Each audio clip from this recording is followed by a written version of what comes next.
Pag-usapan naman natin yung BPI bilang OFW. So, ako habang nasa Pinas, walang problema. Nakapag-login ako. Pero pagdating natin sa ibang bansa, kunyari katulad sa Saudi, make sure lang na kung Android yung phone mo, ilipat mo muna yung BPI account mo sa ibang device bago ka mag-reformat ng phone. Kasi once na nag-reformat ka ng phone, pag login mo ulit, magsasend siya ng text messages and hindi yun magpo-proceed. For some reason, ewan ko kung bakit, kahit na nilakayan ko na yung load, ay talaga mag-send ng text message ng roaming SIM ko para makapag-login ako sa BPI app ko. Although may ibang options naman katulad ng pagbukas ng Google Chrome, tapos pupunta ka sa BPI website, doon ka magla-login, and magagawa mo yung mga transactions na kailangan mo. Ang risk lang kasi doon is possible tayo mapiktima ng phishing websites once na hindi mo na-check yung web address mismo doon sa top ng Google Chrome. And dahil lang wala na ako ng access dun sa BPI app, hindi ko na rin nilalagin muna yung account ko. Pero panatag pa rin naman ako dahil ito yung ginagawa ko. Katulad ng lagi ko sinasabi dun sa mga past videos ko regarding sa pag-secure ng bank accounts, lagi ko sinasabi na ilakang ATM card kung nasan yung ipon natin. Once kasi na ma-hack yung card details, hindi magpo-proceed yung mga transactions dyan. So katulad ko, nandito yung ipon ko and nawalan ako ng access, panatag yung loob ko dahil nakalak yung ATM card. Okay, so punta na tayo dito ngayon. Since ngayon lang ulit ako nakapag-access ng BPI account ko sa loob ng BPI app, chinek ko ngayon yung notification. Pwede na ako mag-apply ng credit card sa kanila. So, mas maganda kung may BPI app ka din tapos wala ka pang credit card, i-check mo yung notification mo, baka nag-offer na sila ng credit card sa'yo. So, ito yung sa akin, November 8 ngayon, yung notification niya is last October 16 pa. So, pwede na akong mag-apply ng credit card sa kanila. Ito yung maganda pag nandito yung ipon mo. Once na nakita ni BPI na maganda yung flow ng pera sa'yo, siya na mismo yung mag-offer ng credit card.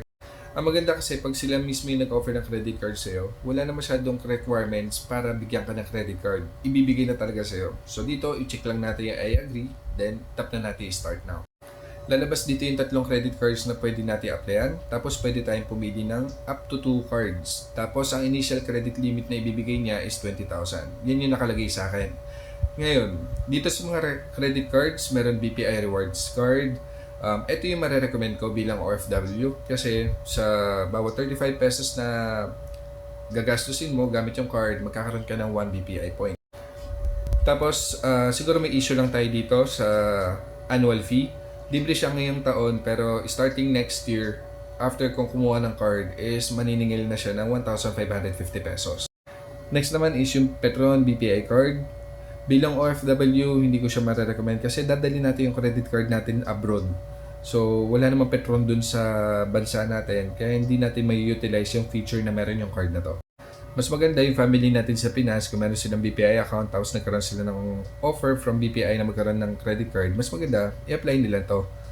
Ito or yung Amore. So ito yung Amore.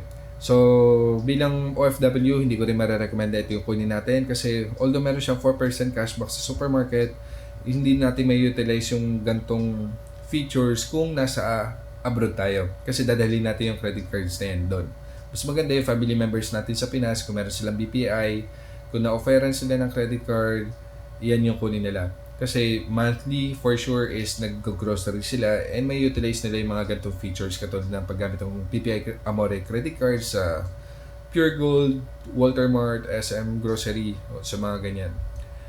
Pagdating sa annual fee, so libre siya sa unang taon, tapos starting next year, after nung pagkakaroon mo ng credit card, maniningil na siya ng 2,050 pesos kada taon. Ito nga pala yung hihingi naman niya para makapag-proceed na tayo sa pag-apply ng credit card. T number natin at saka yung SSS. So, in case na nakalimutan mo yung T number mo, need mo asikasuhin yan sa BIR. Pero, dun sa mga OFW na gusto magkaroon ng BPI tapos wala pang T number, may videos ako in-upload regarding dun sa pag-create ng T number or pag-recover ng T number natin. Tapos, pati yung SSS, kung hindi nyo makita yung videos ko na yan, pwede nyo rin naman i-search sa YouTube yan. How to create a T number, how to create an SSS account. So, ayan. Mas maganda pagdating sa mga gantong personal info na madalang lang natin ginagamit, mas maganda nilalagay mo siya sa Google Keep Notes app o kaya ilagay mo sa Avira Password Manager. para pag in case na kailanganin ulit natin, madali natin mahahanap. Hindi katulad nung isusulat mo sa notebook, mawala mo yung notebook, mabubura, ganyan. O kaya tinatandaan mo lang, o kaya sa loob lang ng email. So, possible kasi mabura yung mga ganyan. Tapos confirm mo na lang yung delivery address. Tapos confirm mo na lang kung tama yung nilagay mong T number and SSS number. I-check mo yung I have read terms and condition. Then tap na natin yung confirm. Tapos ayun, so na-complete ko na yung application ko sa BPI Rewards Card. Ito lang yung card na kinuha ko, hindi yung Petron at saka yung Amore. Kasi ito lang yung marirecommend ko based dun sa features na meron yung credit card. Tapos hintayin ko na lang dumating siguro after 5 days dun sa bahay sa Pinas. So since magtatagal pa ako dito sa Pinas, so madadala ko yung credit card na to pagbalik ko na Saudi.